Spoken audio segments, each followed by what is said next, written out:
Hello everyone. आज के इस वीडियो में आप सुनेंगे निर्मल वर्मा द्वारा रचित मशहूर नॉवेल परिंदे की कहानी एपिसोड नंबर 3। और इसी तरह का कोई और भी कहानी सुनना चाहते हैं तो चैनल को सब्सक्राइब ज़रूर करें। चलिए अब कहानी शुरू करते हैं। क्या तुम नियति में विश्वास करते हो ह्यूबर्ट? डॉक्टर ने कहा। ह्यूबर्ट दम रोके प्रतीक्षा करता रहा। वह जानता था कि कोई भी बात कहने से पहले डॉक्टर को फिलोसोफाइज़ करने की आदत थी। डॉक्टर टेरेस के जंगले से सटकर खड़ा हो गया। फीकी सी चांदनी में चीड़ के पेड़ों की छायाएं लॉन पर गिर रही थी। कभी कभी कोई जुगनू अंधेरे में हरा प्रकाश छिड़कता हवा में गायब हो जाता था। मैं कभी कभी सोचता हूँ, इंसान जिंदा किस लिए रहता है? क्या उसे कोई और बेहतर काम करने को नहीं मिलता? हजारों मील अपने मुल्क से दूर मैं यहाँ पड़ा हूँ। यह कौन मुझे जानता है? यहीं शायद मर भी जाऊंगा।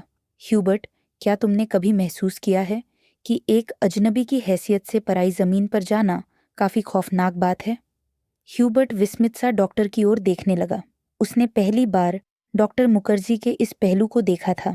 अपने संबंध में वह अक्सर चुप रहते थे। कोई पीछे नहीं है, यह बात मुझ में एक अजीब किस्म की बेफिक्री पैदा कर देती है। लेकिन कुछ लोगों की मौत अंत तक पहेली बनी रहती है।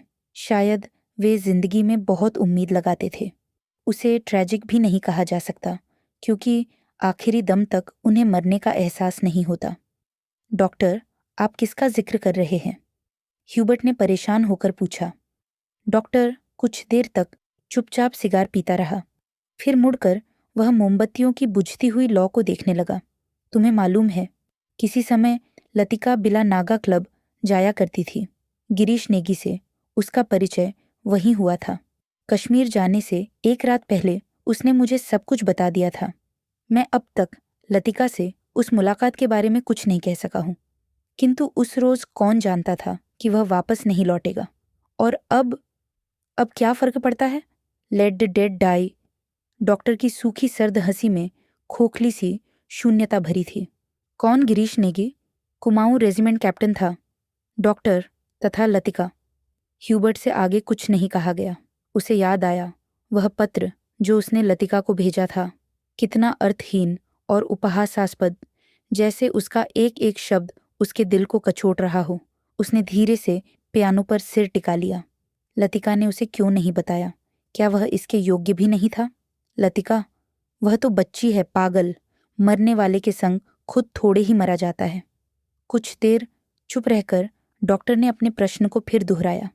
लेकिन ह्यूबर्ट, क्या तुम नियति पर विश्वास करते हो? हवा के हल्के झोंके से मोमबत्तियां एक बार प्रज्वलित होकर बुझ गईं। टेरेस पर ह्यूबर्ट और डॉक्टर अंधेरे में एक दूसरे का चेहरा नहीं देख पा रहे थे। फिर भी वे एक दूसरे की ओर देख रहे थे। कॉन्वेंट स्कूल से कुछ दूर मैदान में बहते पहाड़ी नाले का स्वर आ रहा था। जब बहुत देर बाद कुमाऊं रेजिमेंट सेंटर का बिगुल सुनाई दिया तो ह्यूबर्ट हड़बड़ाकर खड़ा हो गया। अच्छा, चलता हूँ doctor. Good night. Good night Hubert. मुझे माफ़ करना, मैं सिगार खत्म करके उठूंगा। सुबह बदली छाई थी। लतिका के खिड़की खोलते ही धुंध का गुब्बारा सा भीतर घुस आया। जैसे रात भर दीवार के सहारे सर्दी में ठिठुरता हुआ वह भीतर आने की प्रतीक्षा कर रहा हो। स्कूल में ऊपर चैपल जाने वाली सड़क बादलों में छिप गई थी। केवल चैपल का क्रास धुंध के पर्दे पर एक दूसरे को काटती हुई पेंसिल की रेखाओं सा दिखाई दे जाता था। लतिका ने खिड़की से आंखें हटाई तो देखा कि करीमुद्दीन चाय की ट्रे लिए खड़ा है। करीमुद्दीन मिलिट्री में अर्दली रह चुका था, इसलिए ट्रे मेज पर रखकर अटेंशन की मुद्रा में खड़ा हो गया। लतिका झटके से उठ बैठी। सुबह से आलस करके कितनी बार जागकर वह सो चुकी है। अपनी खिसियाहट मिटाने के लिए लतिका ने कहा, बड़ी सर्दी है आज, बिस्तर छोड़ने को जी नहीं चाहता। अजी मेम साहब, अभी क्या सर्दी आई है? बड़े दिनों में देखना कैसे दांत कटकटाते हैं। और करीमुद्दीन अपने हाथों को बगलों में डाले हुए इस तरह सिकुड़ गया जैसे उन दिनों की कल्पना मात्र से उसे जाड़ा लगना शुरू हो गया हो। गंजे सिर पर दोनों तरफ के उसके बाल खिजाब लगाने से कथई रंग के भूरे हो गए थे। बात चाहे किसी विषय पर हो रही हो, वह हमेशा खींचतान कर उसे ऐसे क्षेत्र में घसीट लाता था जहाँ वह बेझिझक अपने विचारों को प्रकट कर सके। एक बार तो यहाँ लगातार इतनी बर्फ गिरी कि भुवाली से लेकर डाक बंगले तक सारी सड़कें जाम हो गई। इतनी बर्फ थी मेम साहब कि पेड़ों की टहनियां तक सिकुड़कर तनों से लिपट गई थी, बिल्कुल ऐसे। और करीमुद्दीन नीचे झुककर मुर्गी सा बन गया। कब की बात है? लतिका ने पूछा। अब यह तो जोड़ हिसाब करके ही पता चलेगा मेम साहब, लेकिन इतना याद है कि उस वक़्त अंग्रेज बहादुर यहीं थे। कैंटोनमेंट की इमारत पर कौमी झंडा नहीं लगा था। बड़े जबर थे ये अंग्रेज। 2 घंटों में ही सारी सड़कें साफ करवा दी। उन दिनों एक सीटी बजाते ही 50 घोड़े वाले जमा हो जाते थे। अब तो सारे शेड खाली पड़े हैं। वे लोग अपनी खिदमत भी करवाना जानते थे। अब उजाड़ हो गया है। करीमुद्दीन उदास भाव से बाहर देखने लगा। आज ये पहली बार नहीं है जब लतिका करीमुद्दीन से उन दिनों की बातें सुन रही है, जब अंग्रेज बहादुर ने इस स्थान को स्वर्ग बना रखा था। आप छुट्टियों में इस साल भी यहीं रहेंगी मेम साहब? दिखता तो कुछ ऐसा ही है करीमुद्दीन। तुम्हें फिर तंग होना पड़ेगा। क्या कहती है मेम साहब? आपके रहने से हमारा भी मन लग जाता है, वरना छुट्टियों में तो यहाँ कुत्ते लौटते हैं। तुम जरा मिस्त्री से कह देना कि इस कमरे की छत की मरम्मत कर जाए। पिछले साल बर्फ या पानी दरारों से टपकता रहता था। लतिका को याद आया कि पिछली सर्दियों में जब कभी बर्फ गिरती थी तो उसे पानी से बचने के लिए रात भर कमरे के कोने में सिमट कर सोना पड़ता था। करीमुद्दीन चाय की ट्रे उठाता हुआ बोला, ह्यूबर्ट साहब तो कल ही चले जाएंगे। कल रात उनकी तबीयत फिर खराब हो गई। आधी रात के वक़्त मुझे जगाने आए थे। कहते थे छाती में तकलीफें हैं। उन्हें यह मौसम नहीं रास आता। कह रहे थे लड़कियों की बस में वह भी कल ही चले जाएंगे। करीमुद्दीन दरवाज़ा बंद करके चला गया। लतिका की इच्छा हुई कि वह ह्यूबर्ट के कमरे में जाकर उनकी तबीयत की पूछताछ कर आए, किंतु फिर न जाने क्यों स्लीपर पैरों में टंगे रहे और वह खिड़की के बाहर बादलों को उमड़ता हुआ देखती रही। ह्यूबर्ट का चेहरा जब उसे देखकर सहमा सा दयनीय हो जाता है, तब लगता है कि वह अपनी मूक निरीह याचना में उसे कोस रहा है। न वह उसकी गलतफहमी को दूर करने का प्रयत्न कर पाती है, न उसे अपनी विवशता की सफाई देने का साहस होता है। उसे लगता है कि इस जाले से बाहर निकलने के लिए वह धागे के जिस सिरे को पकड़ती है वह खुद एक गांठ बनकर रह जाता है।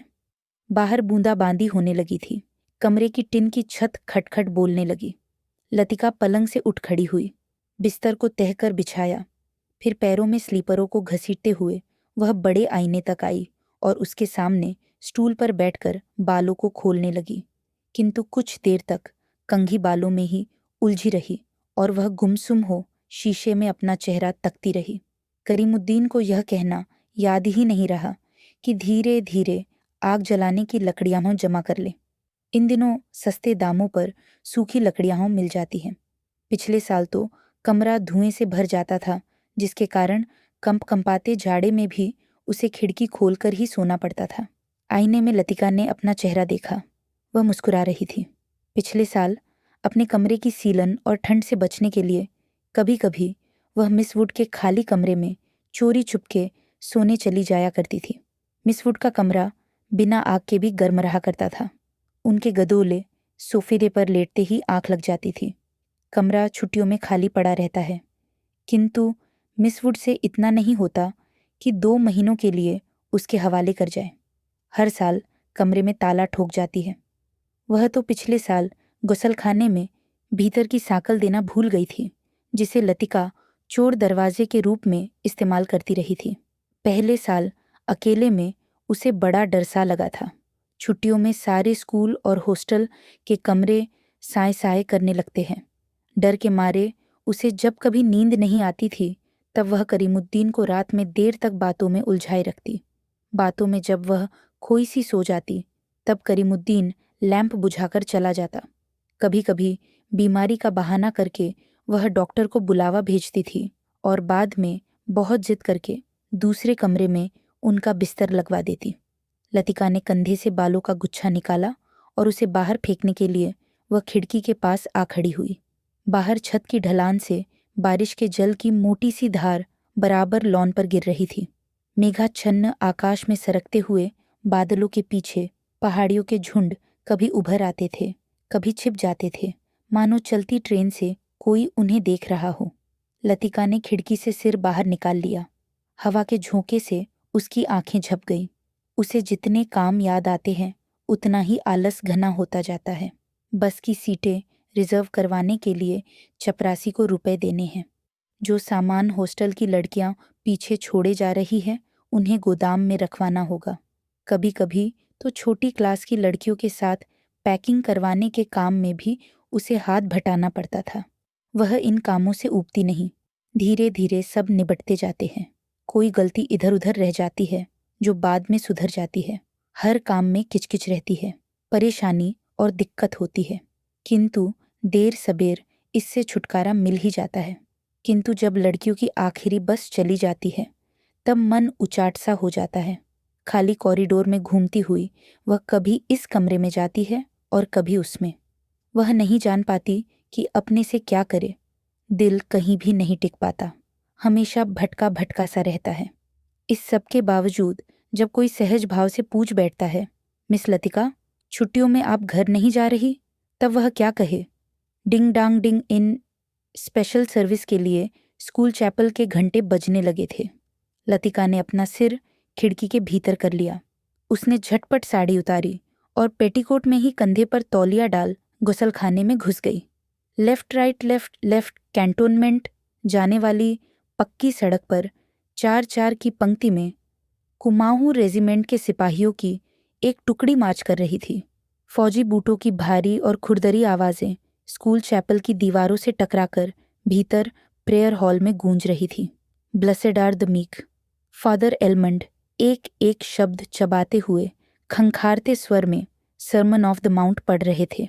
ईसा मसीह की मूर्ति के नीचे कैंडलब्रियम के दोनों ओर मोमबत्तियां जल रही थी, जिनका प्रकाश आगे बैठी हुई लड़कियों पर पड़ रहा था। पिछली लाइनों की बेंचें अंधेरे में डूबी हुई थीं, जहां लड़कियां प्रार्थना की मुद्रा में बैठी हुई सिर झुकाए एक दूसरे से घुसर पुसर कर रही थी।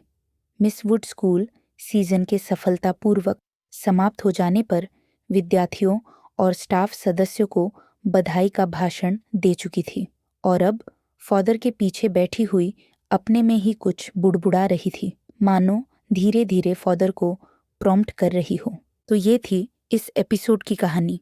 अगर इस नॉवेल की आई कहानी आपको पसंद आई तो चैनल को सब्सक्राइब करें और वीडियो को लाइक ज़रूर करें।